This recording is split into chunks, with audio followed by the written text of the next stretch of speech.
Well, welcome back, friends. This is Paul Thompson and Steve Autrey. We are so glad. Appreciate your time. Thank you for joining us for our video podcast as we continue to work our way through the Gospel of Matthew.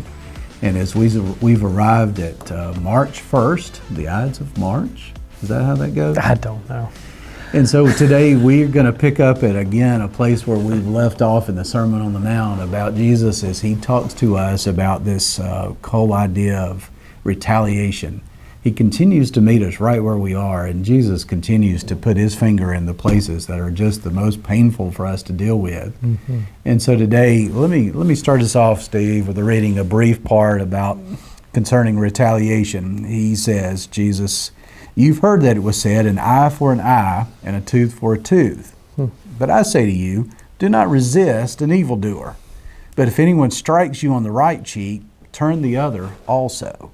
And if anyone wants to sue you and take your coat, give your cloak as well.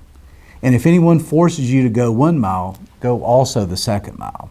Give to everyone who begs from you, and do not refuse anyone who wants to borrow from you." Wow. Yeah. You've heard it said, an eye for an eye, tooth for a tooth. Was it Gandhi who said, if we live into this, an eye for an eye, tooth for a tooth, we all end up blind and toothless? That would be true. And it's also important to remember that what he is quoting is from the Old Testament, the lex talionis, the law of retaliation, which was actually a gracious development. It meant that you could only retaliate in kind. So if I knocked your tooth out, you could take equal payment back from me. Not if I knocked your tooth out, you could kill my family. Because that where people were escalating violence. It was a way to, at least in the brutal world of ancient history, to mitigate violence, not promote it. And so it was actually a step in a gracious development towards that. But so Jesus is taking it even further, that don't worry about it. And that's hard, right? It is hard. Because when we feel offended, we absolutely feel the necessity to get back at and somebody. Not even that. I mean, pay attention to the movies that are most popular. They almost have someone who was wronged and who goes out and retaliates. And there's something, again, this is a primal urge. We talked about lust and all those things last week, the anger, these primal things. This is a primal urge to want to hurt someone who's hurt you and make them suffer. And Jesus is saying, no, if someone offends you, you don't get to do that. And that's hard. Now, I've always heard about this passage about the striking on the one cheek, that there's some technical understanding about this, that to strike someone with an open hand was a certain measure of disrespect. It didn't mean to harm, it meant a certain level of disrespect. I don't understand all that. What I do understand is the times that I've been in a fight or times that somebody's hit me, my initial reaction is not, well, here, take a shot at the other cheek. But not only does Jesus say this, he will model this when he is abused in the crucifixion. Jesus has all power on heaven and earth. In John's gospel, Jesus says, I allow this to happen. You couldn't do this unless I allowed it. So he doesn't just, he does more than just say these things. He lives these things. And part of what I've heard about this text is this is a way to almost shame the person who would abuse you, right? Who would hurt you.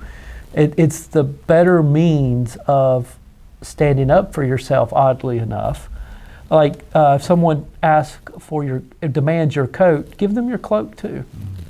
If someone wants you to go with them a mile, and by the way, they were obligated, a Roman soldier could just demand of someone, you carry my whatever, you be my livery person for a mile. Well, go another mile, just to I remember a seminary professor, and I may have shared this story before, but it always resonates so much with me. He talked about, how did Jesus defeat sin and death and evil? Did he meet it with more violence, with more anger, with more hostility? And the answer is no. How did he do it? He soaked it up. He loved through it.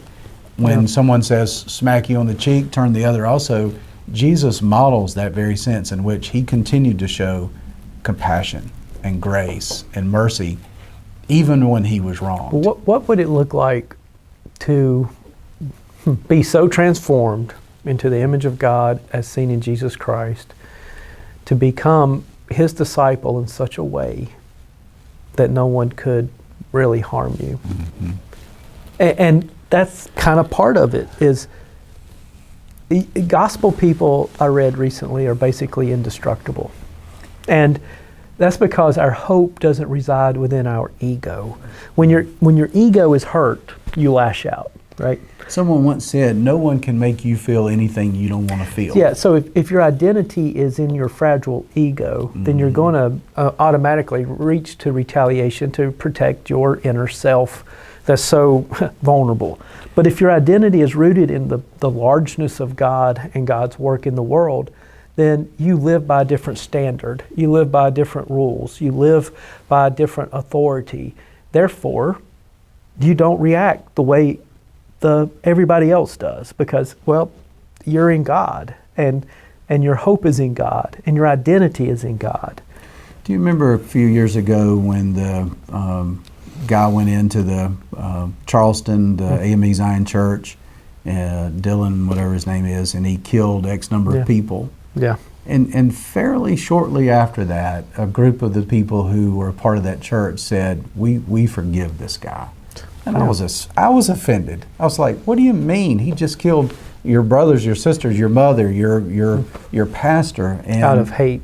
Out of racial hate, just because their color was different. And they chose to forgive him. I think it goes to what you were saying, Steve. It was not who he was. Mm-hmm. It was not about who he was. He could have been anybody. They were living out of their faith that said that they knew that that's what their faith was about, and they were going to live it. And if you want to, there's a Unbroken book by Laura Hildebrand. Read the book. The movie is not great. It's a great story of Louis Zappinini, who was a prisoner of war in Japan during World War II, and the abuse that was put upon him by this one particular guard. Eventually, he gets a chance to go back and meet this guy after he's come to Christ and has forgiven the guy. It's a fascinating case study in the Sermon on the Mount's part of the law of retaliation and the love for enemies. So I would just encourage you to do that. It's a great book. I think you'll really enjoy it. But man, he forgives this person who literally tortured him, beat him, just treated him with contempt and anger, and yet years later he was able to go back and offer this person grace and love. And the guy didn't receive it, but the important thing wasn't whether he received it or not. It was the peace that he was able to make in his own heart and not seek the retaliation.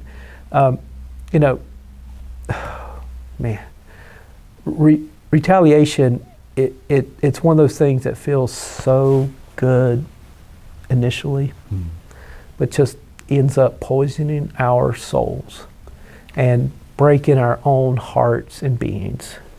And then we get to this last little part, and we'll move on till tomorrow. It talks about give to everyone who begs from you, and do not refuse anyone who wants to borrow from you. How many times do we see people on the side of the road or in that, the intersections, and they hold up the signs? And I think we always have to be. Jesus tells us to be wise, but when you really don't care what happens to the money, they need it or they want it, so they can have it. Well, it's also. Yeah, I mean, I know we get into, well, if I gave them $2, it just goes buy alcohol with it. I don't know. You don't know if they're going to do that or not. You don't know if $2 would make all the difference. So it's about a generosity of spirit. Right? I think it is about your own heart, and you have to examine your own heart. Do you not want to give it just because you don't want to give it?